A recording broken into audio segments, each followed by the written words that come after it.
मेरे प्रिय सनातन प्रेमियों, आप सभी को जय श्री हरि कृष्ण। और आज हम आपको बताएंगे कि द्रौपदी का अपने 5 पतियों से कैसा संबंध था।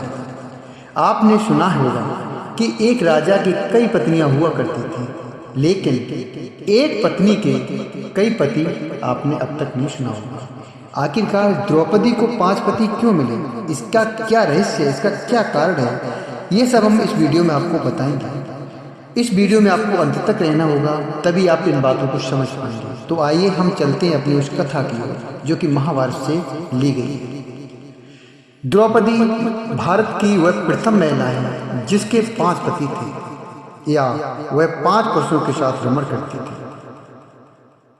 द्रौपदी की कथा व्यथा से बहुत कम लोग ही परिचित होंगे। क्या उस काल का समाज बहुपतित्व वाली स्त्री को एक्सेप्ट कर सकता था? क्या कोई विवाद खड़ा नहीं हुआ, या कि समाज में बहुपतित्व और बहुपत्नी वाली व्यवस्था थी? लेकिन सबसे बड़ा सवाल यह है कि क्या आज के लोग यह समझते हैं कि द्रौपदी ने विवाह तो सिर्फ अर्जुन से ही किया था, तो क्या उसका रिश्ता सभी के साथ नहीं था? क्या द्रौपदी सिर्फ अर्जुन को ही प्यार करती थी? क्या सचमुच में द्रौपदी के 5 पति थे? ये कुछ ऐसे सवाल हैं जिनके उत्तर महाभारत में ही मिलेंगे, और यहाँ पर जो प्रस्तुत है वो जनमानस में प्रचारित कथा के अनुसार। द्रौपदी के 5 नाम सबसे पहले हम आपको बताएं। द्रौपदी को द्रौपदी इसलिए कहा जाता था कि वे राजा द्रुपद की पुत्री थी। उन्हें पांचाली इसलिए कहा जाता था कि राजा द्रुपद पांचाल देश के राजा थे। उनका एक नाम कृष्ण भी था क्योंकि वे भगवान कृष्ण की सखी थी। उनका एक नाम याज्ञनी भी था क्योंकि वे यज्ञ करने के बाद पैदा हुई थी। और अंत में उनका एक नाम शेरंध्री भी था। शेरंध्री का अर्थ होता है पति के अलावा अन्य पुरुषों के साथ रमण करने वाले। लेकिन यह सच नहीं है। अज्ञातवास के दौरान द्रौपदी ने राजा विराट के यहाँ उनकी पत्नी सुदेशला के सौंदर्य की देखरेख करने वाली के रूप में काम किया, इसलिए उनका नाम शेरंध्री पड़ा। शेरंध्री के रूप गुण तथा सौंदर्य से प्रभावित होकर महारानी सुदेशला ने उसे अपनी मुख्य दासी के रूप में नियुक्त कर लिया था। कुछ लोग कहते हैं कि वे राजा विराय के राज्य में सुगंध और इत्र बेचती थी, इसलिए उसे शेरंध्री कहा जाता था। उल्लेखनीय है कि 12 वर्ष के वनवास के बाद पांडवों ने अज्ञातवास में मत्स्य देश के राजा विराट के राज्य में समय व्यतीत किया था। 5 ने अपनी योग्यता के अनुसार राजा के यहाँ भिन्न भिन्न तरह के कार्य को संभाला था। पांडवों को 12 वर्ष का वनवास और 1 वर्ष का अज्ञातवास मिला था। 1 वर्ष का अज्ञातवास मिला था। इस दौरान 5 पांडव एक कुमार के घर में रहा करते थे और भिक्षाटन के माध्यम से ही अपने जीवन यापन किया करते थे। ऐसे में भिक्षाटन के दौरान उन्हें द्रौपदी के स्वयंवर की सूचना मिली। एक यंत्र में बड़ी सी मछली घूम रही थी। उसकी आंख में तीर मारना था, और वह भी तेल पात्र में। जो तेल का पात्र, तेल पात्र में उसकी परछाई देखकर यह भी एक नहीं, पूरे 5 तीर मारने थे। एक के बाद एक सभी राजा महाराजा एवं राजकुमार ने ऊपर घूमती हुई मछली की आंख पर उसके प्रतिबिंब को नीचे जल में देखकर निशाना साधने का प्रयास किया, किंतु सारे के सारे असफल और वे कांतिहीन होकर अपने स्थान पर लौट आए। इन असफल लोगों में जरासंध, शल्य, शिशुपाल तथा दुर्योधन, दुशासन आदि कौरव भी सम्मिलित थे।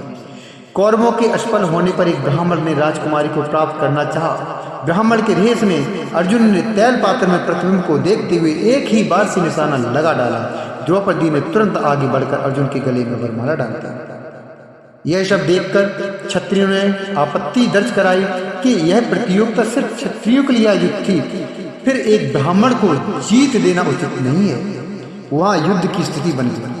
राजा द्रुपद पंडितों के भेष में छुपे हुए पांडवों को नहीं पहचान पाए, इसलिए उन्हें एक चिंता सता रही थी कि आज बेटी का स्वयंवर उनकी इच्छा के अनुरूप नहीं हो पाया।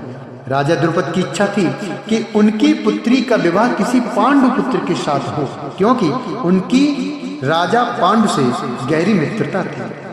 लेकिन वे यही नहीं जानते थे कि यही 5 पांडु पुत्र हैं। तब युधिष्ठिर ने एक तरफ ले जाकर राजा द्रुपद को अपनी सच्चाई बताई। राजा द्रुपद को खुशी का ठिकाना नहीं रहा, अर्थात वो बहुत खुश। स्वयंवर की शर्त को अर्जुन ने पूर्ण किया था। तब कायदे से द्रौपदी का विवाह अर्जुन के साथ हो जाना चाहिए था, लेकिन धर्मराज युधिष्ठिर की बात सुनकर द्रुपद प्रसन्न हो गए। उसके बाद द्रुपद ने युधिष्ठिर से कहा कि अब आप अर्जुन को पाणी ग्रहण की आज्ञा दी। तब युधिष्ठिर ने कहा कि राजन, विवाह तो मुझे भी करना ही है। द्रुपद बोले, यह तो अच्छी बात है, मैं भी चाहता हूँ कि आप द्रौपदी से विवाह कर लें। युधिष्ठिर ने कहा, राजन, राजकुमारी द्रौपदी हम सभी की पटरानी होगी। युधिष्ठिर की ऐसी बातें सुनकर राजा द्रुपद बोले कि एक राजा की बहुत सी रानियां तो हो सकती हैं, परंतु एक स्त्री के बहुत से पति हो, ऐसा सुनने में अब तक नहीं आया। युधिष्ठिर, आप तो धर्म के जानकार धर्मराज हैं, आपको ऐसी बात शोभा नहीं देती और आपको ऐसी बात नहीं करनी चाहिए। आपको तो आपको तो सोचना भी नहीं चाहिए। युधिष्ठिर के साथ द्रुपद इस बात पर विचार कर ही रहे थे, तभी वहां वेद व्यास जी आए और उन्होंने राजा द्रुपद को एकांत में ले जाकर समझाया। व्यास जी ने कहा कि द्रौपदी अपने पिछले जन्म में बहुत सुंदर युवती थी। सर्वगुण संपन्न होने के कारण उसे योग्य वर नहीं मिल रहा था, इसलिए उसने भगवान शंकर की तपस्या की और तब शंकर जी प्रकट हुए। उस समय द्रौपदी ने हड़बड़ाहट में 5 बार वर मांगे, इसलिए उसे शिव जी के वरदान के कारण इस जन्म में 5 पति ही प्राप्त होंगे।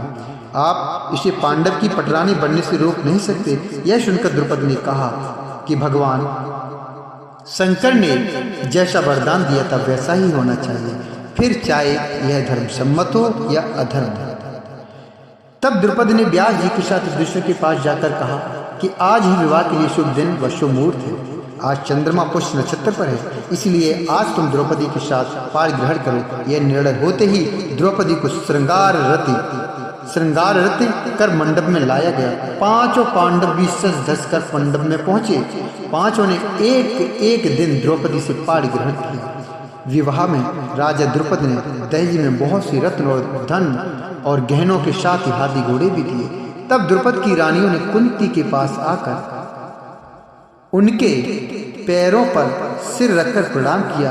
कुंती ने द्रौपदी को आशीर्वाद दिया। भगवान श्री कृष्ण ने भी पांडवों का विवाह हो जाने पर भेंट के रूप में अनेक उपहार दिए। पांडुपुत्र भीमसेन, अर्जुन, नकुल और सहदेव ने प्रतिदिन की भांति अपनी भिक्षा को लाकर उस सायकाल में भी अपने ज्येष्ठ भ्राता युधिष्ठिर को निवेदन करके कहा, भिक्षा का वितरण किया गया। उदार हृदया कुंती ने भी भीतर से ही द्रौपदी को देखकर कहा कि भद्रे, तुम भोजन का प्रथम भाग लेकर उससे बलि वैश्वदेव यज्ञ करो तथा इन ब्राह्मणों को भी भिक्षा दो।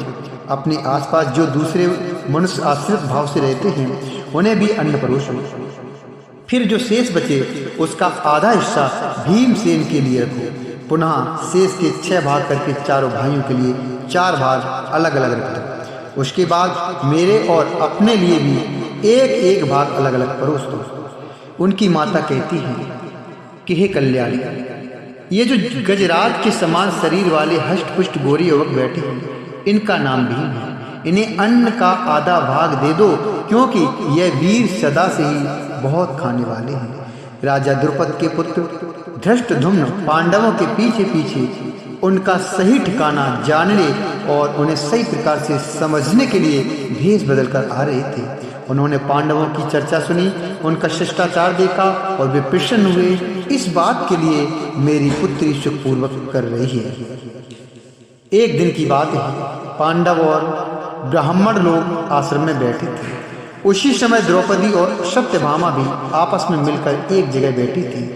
दोनों ही आपस में बातें करने लगी। सत्यभामा ने द्रौपदी से पूछा, बहन, तुम्हारे पति पांडवजन तुमसे हमेशा प्रसन्न रहते हैं। मैं देखती हूँ कि वे लोग सदा तुम्हारे वश में रहते हैं। तुम मुझे भी कुछ ऐसा उपाय बताओ कि मेरे पति भी मेरे बस में रहें, मेरे श्याम सुंदर भी मेरे बस में रहें। तब द्रौपदी बोली, सत्यभामा, ये तो मुझसे कैसे दुराचारी स्त्रियों के बारे में पूछ रही है। जब पति को यह मालूम हो तो वह अपनी पत्नी के वश में नहीं हो सकता। तब सत्यभामा ने कहा, तो आप बताएं कि आप पांडवों के साथ कैसा आचरण करती हैं। उचित प्रश्न जानकर तब द्रौपदी बोली, सुनो, मैं अहंकार और काम क्रोध को छोड़कर बड़ी ही सावधानी से सभी पांडवों की स्त्रियों सहित सेवा करती हूँ। मैं ईर्ष्या से दूर रहती हूँ, मन को काबू में रखकर कटु भाषण से दूर रहती हूँ, किसी के भी समक्ष असभ्यता से नहीं खड़ी होती हूँ, बुरी बातें नहीं करती हूँ और बुरी जगह पर नहीं बैठती। पति के अभिप्राय को कूट संकेत समझकर अनुसरण करती हूँ। देवता, मनुष्य, सजा धजा या रूपवान कैसा ही पुरुष क्यों ना हो, मेरा मन पांडवों के सिवाय कहीं नहीं जाता। उनके स्नान किए बिना मैं स्नान नहीं करती, उनके बैठे बिना स्वयं नहीं बैठती। जब जब मेरे पति घर में आते हैं मैं घर साफ रखती हूँ, समय पर भोजन कराती हूँ, सदा सावधान रहती हूँ। घर में गुप्त रूप से अनाज हमेशा रखती हूँ। मैं दरवाजे के बाहर जाकर खड़ी नहीं होती हूँ। पतिदेव के बिना अकेले रहना मुझे पसंद नहीं।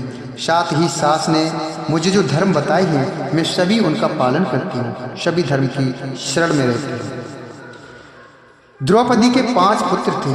द्रौपदी ने भी एक वर्ष के अंतराल से 5 पांडवों के एक पुत्र को जन्म दिया। युधिष्ठिर के पुत्र का नाम प्रतिविंध्य है और भीष्मसेन से उत्पन्न पुत्र का नाम श्रुत सोम था। अर्जुन के पुत्र का नाम श्रुतकर्मा था। नकुल के पुत्र का नाम शतानीक था। सहदेव के पुत्र का नाम श्रुतसेन रखा गया।